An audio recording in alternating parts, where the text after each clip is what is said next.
त्रिषष्टिशला का पुरुष। कुंजर जिस प्रकार निकुंज में प्रवेश करता है, उसी प्रकार एक बार प्रभु संध्या के समय बाहुबली के राज्य में तक्षशिला के निकट आए और नगर के बाहर एक उपवन में कायोत्सक ध्यान में स्थित हो गए।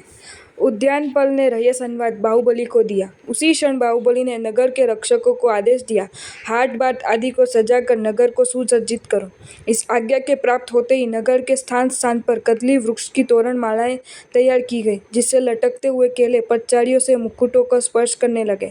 भगवान के दर्शनों को मानो देवतागण आए हो, इस प्रकार प्रत्येक राजपथ पर रत्न पात्रों में अलंकृत मंच निर्मित किए गए। हवा में उड़ती हुई ऊंच पताकाओं की श्रेणी से वह नगर ऐसा लगता था मानो वह सहस्त्र हस्त बनकर नृत्य कर रहा है।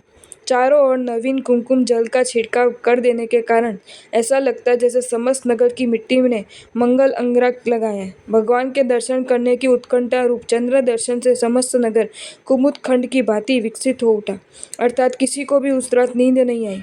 सुबह ही प्रभु दर्शन से निज आत्मा और जनगण को पवित्र करूंगा, ऐसी इच्छा वाले बाहुबली की ये वह रात्रि समाप्त होकर सवेरा होते ही प्रतिमा स्थिति समाप्त कर पवन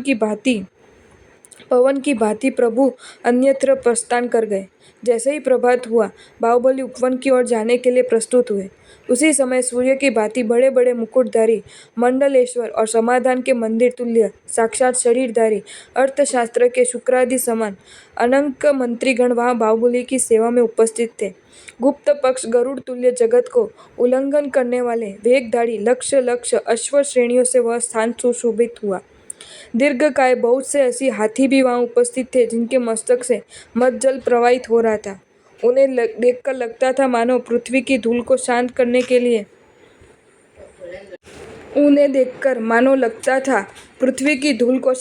के लिए प्रस्वरण युक्त महागिरी वहां उपस्थित हुआ है। पाताल कन्या से सुंदर असूर्यम शया बसंत आदि अंतपुर की ललनाएं प्रस्तुत होकर उनके चारों ओर खड़ी थी। उनके दोनों ओर चामरधारिणी रमणियां खड़ी थी, जिससे वे राजहंस युक्त गंगा यमुना द्वारा सेवित प्रयाग से प्रतिभासित हो रहे थे। उनके मस्तक पर श्वेत छत्र था, इससे वे ऐसे शोभित हो रहे थे जैसे अर्धरात्रि में चंद्रमा के द्वारा पर्वत सुशोभित होते। देवनंदी नामक छड़ीदार आगे चलकर जिस प्रकार इंद्र को पथ दिखलाते हैं, उसी प्रकार सुवर्ण छड़ी हाथ में लिए प्रतिहार उनके आगे आगे चलते चलते पथ दिखा रहे थे। रत्नाभरण भूषित श्रीदेवी के पुत्र तुल्य श्रेष्ठीगण अश्व पर आरोहण कर उनका अनुगमन करने के लिए प्रस्तुत हो रहे थे, और पर्वत शिला पर जिस प्रकार तरुण सिंह बैठा रहता है, उसी प्रकार भद्र जातीय श्रेष्ठ हस्ती पर इंद्र तुल्य राजा बाहुबली उपवेशित हुए। पर्वतमाला जिस प्रकार शिखर से सुशोभित होती है, उसी प्रकार तरंगित कांतिमय रत्न जड़ित मुकुट से वे शोभित हो रहे थे। बाहुबली ने कानों में मोती के कुंडल धारण किए थे। उन्हें देखकर लगता मानो उनकी मुख शोभा द्वारा पराजित दोनों चंद्र उनकी सेवा में उपस्थित हुए। लक्ष्मी के मंदिर तुल्य हृदय पर उन्होंने स्थूल मुक्तामणि में हार पहन रखे थे। वे हार मंदिर की अर्गला से लगते थे। भुजाओं में उन्होंने 2 उत्तम सुवर्ण बाजूबंद धारण कर रखे थे। देखकर लगता था बहुरूपी वृक्ष को बाजूबंद रूपी लता ने वेष्टित कर और दृढ़ बना लिया है। उनकी कलाई में मुक्तामणि के कड़े थे। वे देखने में लावण्य रूपी सरिता के फैन पुंज से लगते थे। नीच कांति से आकाश आलोकित काली 2 अंगूठियां उन्होंने अपनी अंगुलियों में पहन रखी थी। वे अंगूठियां उसी तरह सुशोभित हो रही थी जिस तरह सर्प के मस्तक पर 2 वृहद मणियां शोभित होती है। उन्होंने शरीर पर महान श्वेत वस्त्र धारण कर रखे थे, किंतु शरीर में किए हुए चंदन लेप के कारण यह रहस्य कोई नहीं जान सका। पूर्णिमा का चंद्र जिस तरह चांदनी को धारण करता है, वैसे ही गंगा तरंग से स्पर्धा लेने वाले सुंदर उत्तरीय उन्होंने धारण कर रखा था। निकटस्थ विभिन्न तरह की धातुमय भूमि में जिस तरह पर्वत सुशोभित होता है, उसी तरह विभिन्न रंग के सुंदर पहने हुए वस्त्र में वे सुशोभित हो रहे थे। लक्ष्मी को आकर्षित करने के लिए लीलायित शस्त्र रूप वज्र वे महाबाहु अपने हाथों में बार बार घुमा रहे थे। इस भांति राजा बाहुबली उत्सव सहित बार बार प्रभु के पावन चरणों से पवित्र उस उपवन के निकट पहुंचे। आकाश से जिस तरह गरुड़ उतरता है, उसी तरह वे हाथी से उतरे और छत्रादि राज चिन्ह का परित्याग कर उसी उपवन में प्रवेश किया। वहां उन्होंने चंद्र रहित आकाश सा और अमृत रहित सुधा कुंड सा प्रभुहीन उद्यान को देखा। प्रभु दर्शन के उत्कृष्ट अभिलाषी बाहुबली ने उद्यान पालक को पूछा, दृष्टि को आनंद प्रदानकारी प्रभु कहाँ है? उसने प्रत्युत्तर दिया, वे रात्रि को भांति ही अन्यत्र चले गए। जैसे ही मुझे ये बात मालूम हुई, मैं आपको सूचना देने जा रहा था कि आप स्वयं ही आ गए। यह सुनकर तक्षशिला के राजा बाहुबली चिबुक पर हाथ रखकर अश्रुपूर्ण नयनों एवं दुखार्त हृदय से विचारने लगे। हाय, आज सपरिवार प्रभु पूजा करने की जो इच्छा थी वह ऊसर भूमि में बीज वपन की तरह व्यर्थ हो गई।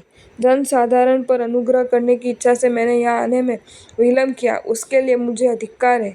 प्रभु को नहीं देखने का कारण मेरे लिए ये प्रभात भी अप्रभात है, सूर्य भी असूर्य है, नेत्र भी अनेत्र है। हाय त्रिभुवनपति, रात्रि में यहाँ प्रतिमा धारण कर अवस्थित थे और मैं निर्लज बाहुबली स्वप्रसाद में आराम से सो रहा था। इस प्रकार बाहुबली को चिंतित देखकर उनके शोक रूपी शल्य को निशल्य करने के लिए उनके मुख्यमंत्री मधुर वाणी से बोले, हे देव, आप क्यों चिंता कर रहे हैं? यहाँ आकर भी मैं प्रभु को देख नहीं सका, कारण वे प्रभु तो सर्वदा आपके हृदय में प्रतिष्ठित रहते हैं और यहाँ उनके चरणों के वज्र, अंकुश, कमल, ध्वज और मीन के चिन्ह देखकर सोचिए, आप उन्हें भाव दृष्टि से देख पा रहे हैं। मुख्यमंत्री की बात सुनकर अंतःपुर और परिवार सहित सुनंदा पुत्र बाहुबली ने उन चरण चिन्हों की वंदना की। इन चरण चिन्हों को कोई उल्लंघन न करे, इसलिए उन चरण चिन्हों पर एक रत्नमय धर्म चक्र स्थापित किया। 8 योजन दीर्घ, 4 योजन ऊंचे और 1000 परों से युक्त वह धर्म चक्र इस भांति सुशोभित हो रहा था मानो वह पूर्ण सूर्य बिंब है। देवताओं के लिए भी जिसका निर्माण करना कठिन था, ऐसे धर्म चक्र को बाहुबली ने प्रभु के अतिशय से निर्मित होते देखा। समस्त स्थानों से लाए गए पुष्पों को बाहुबली ने उस धर्म चक्र की पूजा की। इससे मन में हुआ जैसे वहाँ फूलों का पर्वत है। नंदीश्वर द्वीप में इंद्र जिस प्रकार अष्टानिका महोत्सव करते हैं, इस प्रकार महोत्सव किया। फिर धर्मचक्र की पूजा और धर्मचक्र की रक्षा के लिए राजपुरुषों को सदा वहां रहने का आदेश देकर पुनः धर्मचक्र की वंदना की और नगर की ओर लौट गए।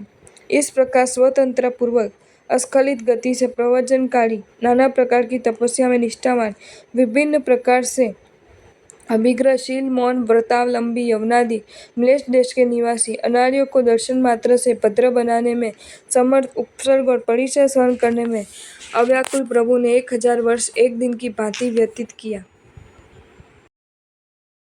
आपको ये वीडियो अच्छा लगा हो तो इसे लाइक करें और शेयर करें और ऐसे ही नए नए वीडियोज देखने के लिए सब्सक्राइब करें हमारी channel Jain facts and stories को।